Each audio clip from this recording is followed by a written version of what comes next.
name is Megan, and I just moved into DC recently for college. I thought I knew most of Dr. King's history, but it turns out there's a lot more to his story than we learn in school.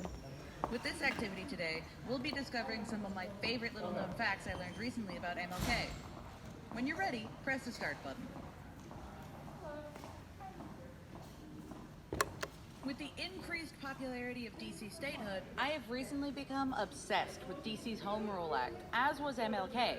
Do you know if he started fighting for home rule in the early 1960s or deliberately waited until the passage of the Civil Rights Act in 1964?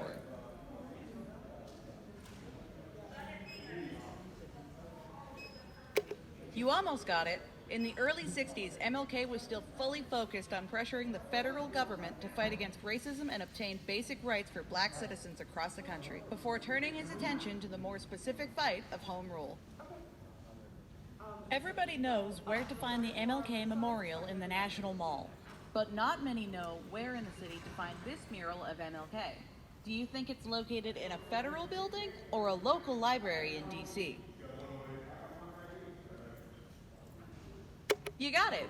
The mural is located inside the district's recently renovated MLK Memorial Library, though it may look like a federal building due to the brutalist architecture. This is part of an ongoing process to refurbish and make accessible the district public libraries to all of DC's residents. Thank you for taking the time to try out our demo. More will be added soon. But for now, have a wonderful day, and I hope to see you again at our next activity. Bye-bye!